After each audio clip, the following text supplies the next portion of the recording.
Why it matters that Trump now wants to prosecute Harris too. As last week got underway, Donald Trump called for the prosecution of those who criticize judges and Supreme Court justices, despite the existence of the First Amendment and his own record of condemning judges and Supreme Court justices. A few days later, the former president held a bizarre press conference at which he, among other things, called for the prosecution of House Speaker Emerita Nancy Pelosi. He was, however, just getting started.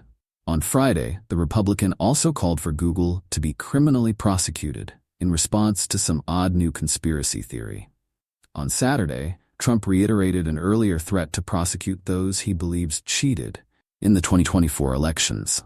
In a new twist, the GOP candidate added that he also wants to go back to the 2020 race and prosecute those he believed cheated then too. All of that, naturally, set the stage for Trump declaring a day later that he wants to see Vice President Kamala Harris prosecuted too. He never got around to identifying any crimes that the Democrat might have committed, but his Pennsylvania audience nevertheless responded in predictable fashion. The Republicans' followers chanted, "Lock her up." While all of this is wildly at odds with how American politics is supposed to work, especially at the national level, the speed and volume of Trump's prosecutorial offensive might make it seem irrelevant, if not a little silly.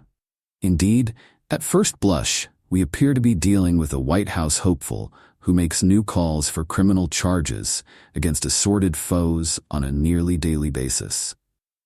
But it would be a mistake to simply shrug off the former president's weird rhetoric as background noise. Because as the Wall Street Journal reported over the weekend, Trump and his team have ambitious plans for federal law enforcement. Nothing has motivated or infuriated Trump more than his relationship with the agency.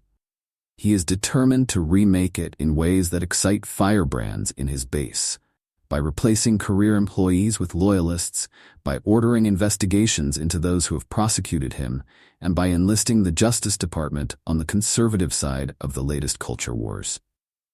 It's not exactly a secret that Trump, during his White House tenure, went to scandalous lengths to weaponize the Justice Department, launching desperate attempts in the hopes of getting federal prosecutors to file charges against people he didn't like.